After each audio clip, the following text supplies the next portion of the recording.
Hey, it's Tim here with Expert Power Wash. Hey, I wanted to do a quick video and show you this Transit Connect little setup I've been promising to show you guys. I've been super busy, but finally got a quick second to make this video for you guys. Let me show you what I got here.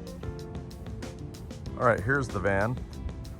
Still got the flatbed there, but this is a 2020 Transit Connect, so it's the smaller Ford van. Got the ladders up there. I believe there's another video on this van, so I won't spend a whole lot of time showing you the van. But let me go to the back here and show you what we're running for a pressure washer. So this is the GX390. This is 5.5 gallon a minute. It's the gear drive. See if I can get up in here. There's the gear drive right there, AR pump. Let's see if I can get in here.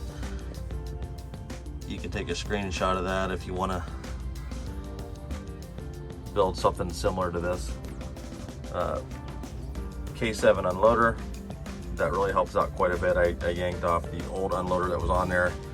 Those trap pressure deals, it just shoots you back, and it's not always great if you're working in sensitive areas. So that was one of the first things I changed out. It's the key start. Again, it really helps out quite a bit. Just got the battery back there. 5 gallon gas jug, kind of fits in there just perfectly. And then this is just a wood skid. So 4x4 and 2x4s, kind of all screwed together. Got some guns under here. M5 twist. This is a great nozzle, adjustable for house washing. Got a J-rod on here. What tips am I running? I don't know if this will focus or not.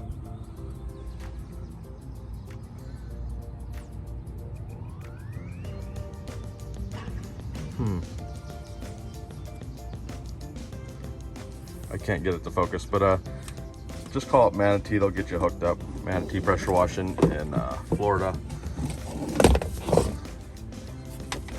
Little short gun. This little short lance helps get some heights when you're out doing house washing. And let's see, let's go over to the hose reels.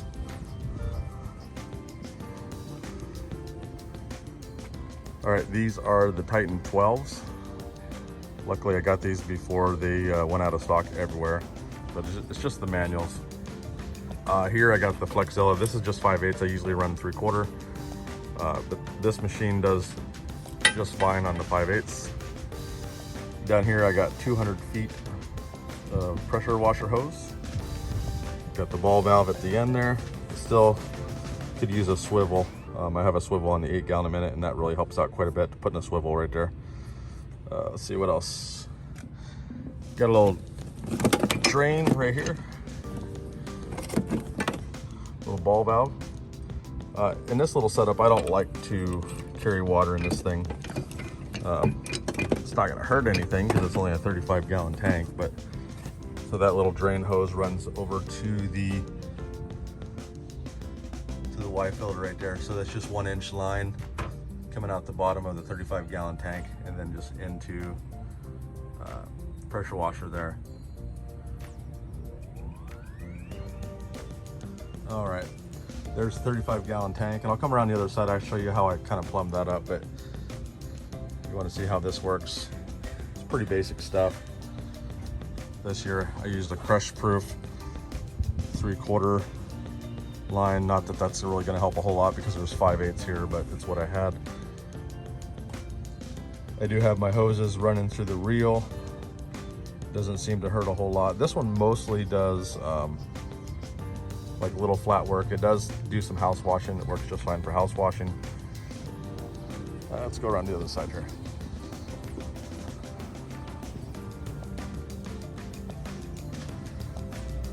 I'm running the Whisper Wash 16 with the 2.5 nozzles on it. It's just a 2-bar. Well, I'm gonna flip it up because it's kind of wedged in there, but that thing does pretty well. And then there's the tank there. So store I went to didn't have the elbow fittings, so had to use a couple of little reducers. But it's I'm running a 1/4-inch bypass line in there. It just goes right into there. The reason why I'm running 1/4-inch and not 3/8 is because the orifice on the K7 unloader was wrong.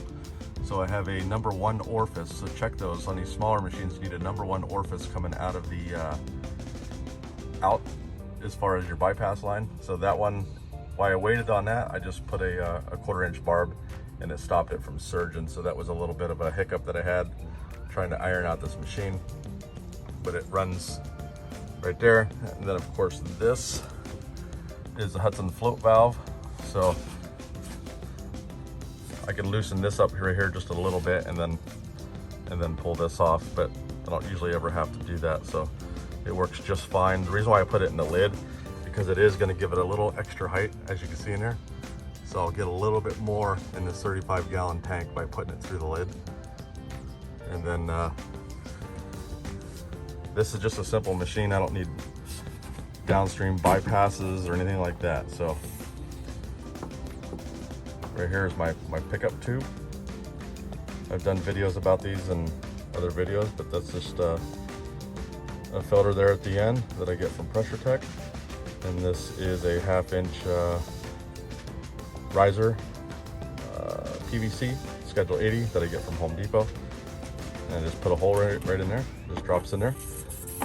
If I want a downstream bleach, I usually have a 5-gallon sealed container that I'll bring with me and just put it in the van, and then I'll just drop it right into the bleach. But so real simple setup. But yeah, if you're looking to do something, this is basically an employee rig. So if you're looking to put something together that's really good on gas, that's small, that can get you into tight areas, I would strongly recommend this.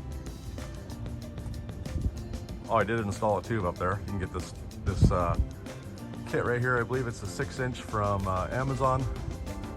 And then hopefully your PVC prices haven't shot through the roof where you're at, but I had to check a bunch of different places to get not actual realistic deal on this stuff. So, but yeah, that holds a water-fed pool.